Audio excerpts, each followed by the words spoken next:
네, 오대영 라이브 간판 코너입니다. 단도직입을 시작하겠습니다. 오늘은 오선 의원을 지낸 이상민 전 국민의힘 의원을 만나보겠습니다. 어서 오세요. 네, 안녕하세요. 네, 17대부터 21대까지 국회의원을 쭉 지냈는데 오랜만에 쉬십니다. 어떻게 지내십니까? 이제 임기 끝난 지 한 일주일 됐나요? 예, 근데 여전히 이제 제가 서울대전을 출퇴근했으니까 새벽에 일어나서 밤늦게 들어가는 그 생활의 패턴은 여전히 좀 남아 있는 것 같습니다. 예, 아침에 새벽에 일어나고 또 밤잠도 없고. 그렇군요. 예, 아직까지는 그 국회 생활이 많이 남아 계시군요. 예, 예, 지난 총선에서 대전 지역에서 국민의힘이 모두 졌습니다.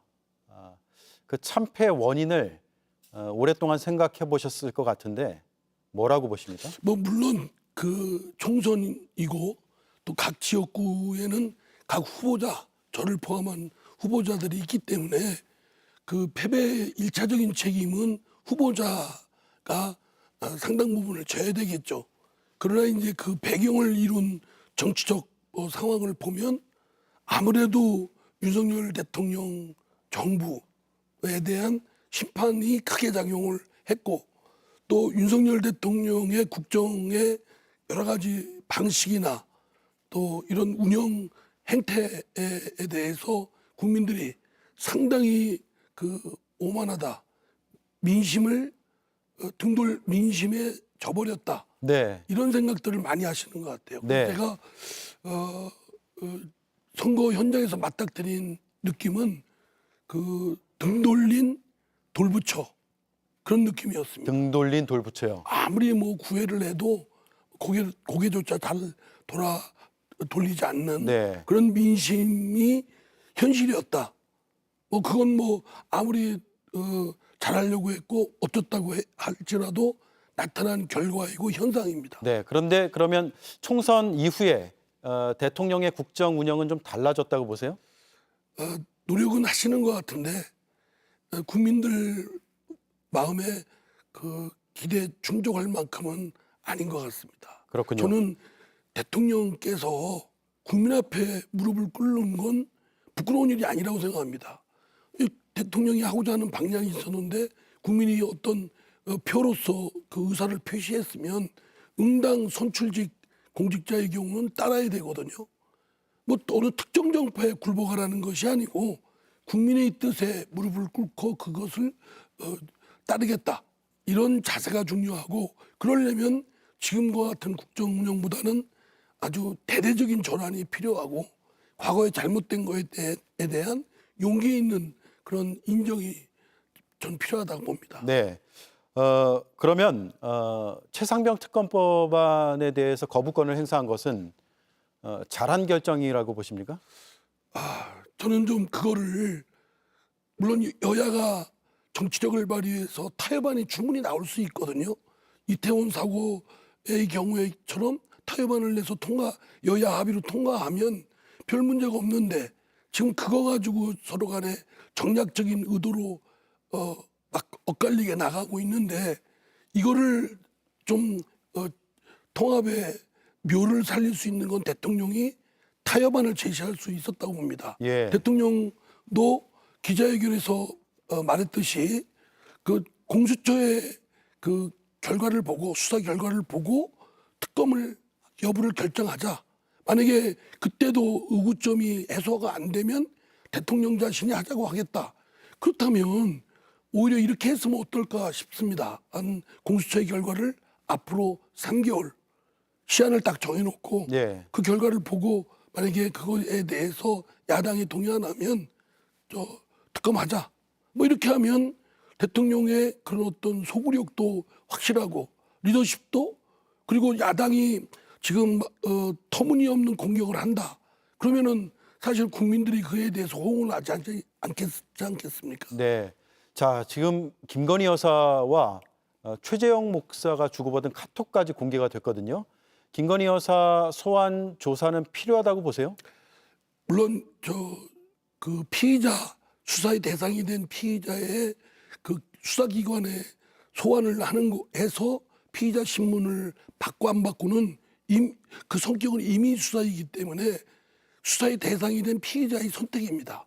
그걸 뭐 강제할 수 있는 방법은 없죠. 예. 지금은 자백을 강요할 수도 있는 것도 아니고요. 다만 수사기관으로서는 그 김건희 여사에 대해서 이러이러한 것을 조사를 하기 위해서 국민들의 의구점 또는 여러 가지 법률적인 그런 의문점을 해소하기 위해서 피의자 소환을 다른 일반 시민의 경우와처럼 똑같이 적용해야 되지 않을까.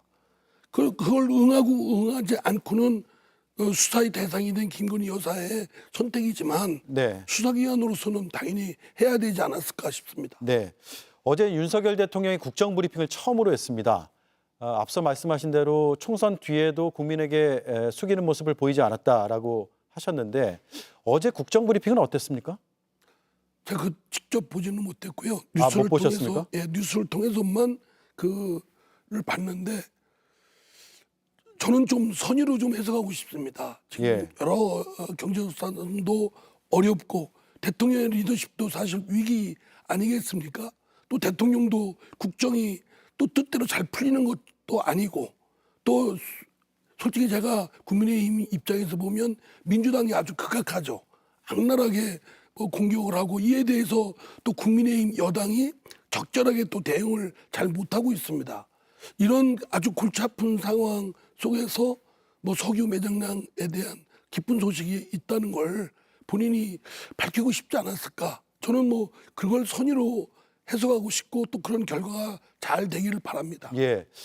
민주당 소속이셨다가 이제 국민의힘으로 가셨잖아요. 네. 조금 전에 이제 민주당이 극랄하다라는 표현을 쓰셨는데 어떤 점에서 그렇습니까? 민주당은 종전의 민주당이 아닙니다. 이제 이재명 당이 됐고 개딸당이 됐죠. 뭐 그대로 국민들께서 보시다시피 그냥 그 어떤 더불어민주당이라는 그 이름과는 전혀 관계없는 전혀 민주적이지가 않고 그냥 이재명 특정인을 위한 특정인의 그 사법적 방탄을 위한 당으로 이미 전락을 해 있고 그것을 위해서 유일하게 존재하는 사설 조직이다. 저는 그렇게 생각합니다. 네.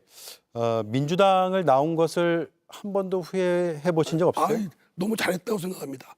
좀 더 일찍 했어야 되고 지금 민주당에서 이번에 뭐 공천 안 된 의원들이 상당수 있지 않습니까? 예. 그분들 포함해서 이재명의 사당에 대해서 개딸의 행태에 대해서 걱정하고 더불어민주당이 그렇게 전락하게 될 것을 걱정했던 의원들이 좀 일찍 그러한 것들을 그 행동으로 옮겨서 이재명을 축출하든지 아니면 새로운 민주당을 재건하든지 이런 결단을 일찍 했어야 되는데 네. 공천 가까이 와서 뭐 하위 평가받고 그때서 자기 자신이 공천에 대한 불이익을 받으니까 이건 말도 안 된다 이렇게 해봤자 때늦은 거죠. 네. 저는 그보다 일찍 탈당을 하고 뛰쳐나왔습니다만 좀 더 일찍 그런 것들을 규합해서 했어야 되지 않았을까 이런 생각이 듭니다. 네. 앞으로의 계획이 궁금한데요. 한 언론 인터뷰를 보니까 전당대회에 나갈 수도 있고 안 나가면 새 지도부에서 역할을 맡아서 일조를 하고 싶다라고 했는데 전당대회 계획은 지금 어떻게 국민의힘이 됩니까? 이제 옮겨와서 여기서 잘해서 정치적 꿈을 펼쳐야 되지 않겠습니까? 예. 뭐 정치에 뭐 국회의원 낙선했다고 해서 정치를 포기할 생각은 없고요. 뭐 일상생활 자체가 정치다라고 생각을 하고 있고 제가 또 5선 국회의원으로서의 경력이 있는 만큼 정치적 볼륨을 더 키워서 해야 되겠다. 네. 그래서 이제 전당대회 출마는 하고 싶습니다. 네. 근데 이제 사실 국민에 들어온 지 얼마 안 된 새내기 당원이기 때문에 과연 새 규합에 얼마나 가능성이 있을까 이건 좀 살펴봐야 되겠다. 그러고 난 다음에 결정을 하겠습니다. 네. 앞으로의 행보도 저희가 잘 지켜보겠습니다. 오늘 말씀 감사합니다. 예, 고맙습니다. 감사합니다. 네, 지금까지 이상민 전 국민의힘 의원이었습니다.